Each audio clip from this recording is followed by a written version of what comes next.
Di era new normal, banyak orang yang akhirnya berpikir, kira-kira komunikasi dengan media digital tuh seperti apa sih?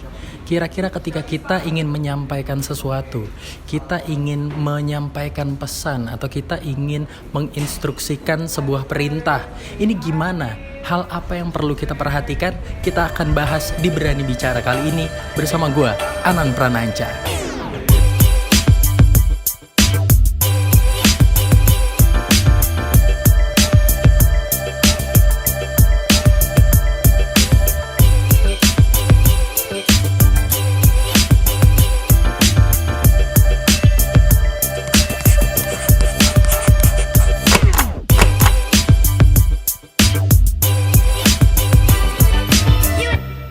Ya, sekarang gue lagi di Sunyi Kopi, House of Coffee and Hope, dan kita akan lihat kayak gimana sih di dalam. Oke, sekarang gue lagi sama Irfan Dia Sanjaya, teman gue. Ya. Sehat bro? Alhamdulillah sehat bro, puji Tuhan, baik. Alhamdulillah. Jadi kalau lu lihat di Instagramnya Irfan Dia Sanjaya, dia sering ngisi-ngisi webinar atau web seminar. Ini udah mulai transisi ke era new normal.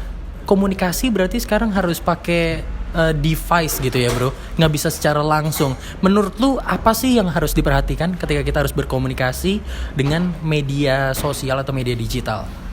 Menurut gue pasti beda ya. Maksudnya kita nggak bisa komparasi antara media virtual sama media offline kan, karena dua-duanya engagementnya beda juga, cara mereka berkomunikasi juga beda. Dimana kalau misalkan kita di offline kan kita masih ada kayak physical touch, emotionnya kebentuk juga. Cuman kan ketika kita berbicara di dunia virtual, kayak misalkan kita sering banget zoom gitu kan, makanya dikenal dengan generasi zoomers. Zoomers kan akhirnya kan jadi beda gitu kan. Pasti ada etikanya yang berlaku.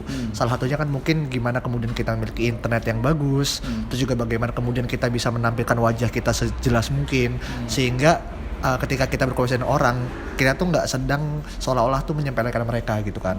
Karena kan sering banget kalau kita zoom itu kan kadang kita turn off video, terus kita sambil jalan-jalan gitu kan, terus bilang lo masih di sana nggak sih gitu kan, masih tapi padahal lagi main PS misalkan, atau lagi ngelakuin hal yang lain gitu kan.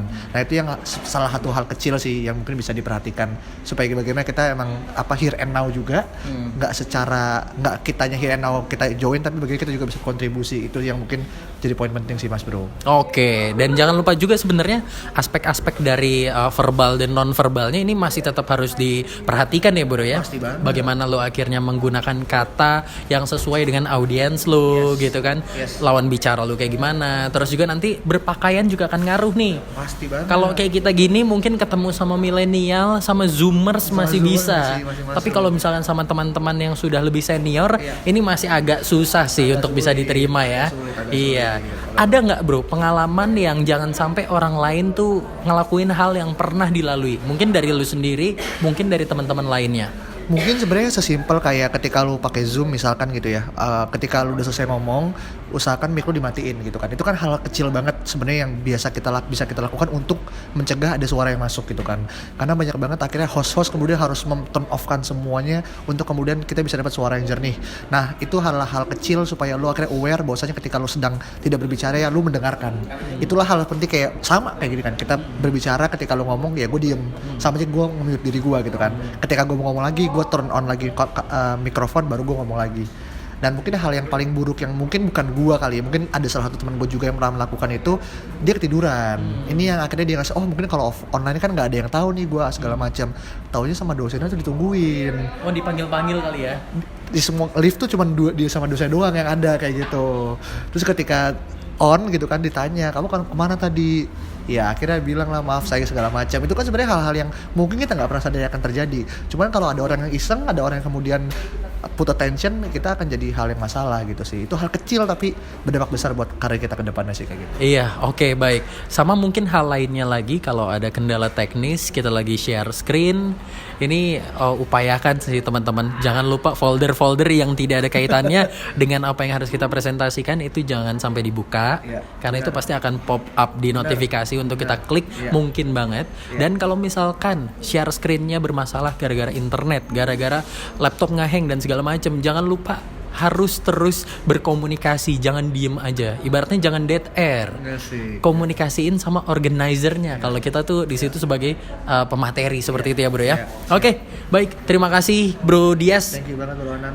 Jangan lupa langsung aja follow Instagramnya Dias. Di mana bro? @irfandiasanjaya.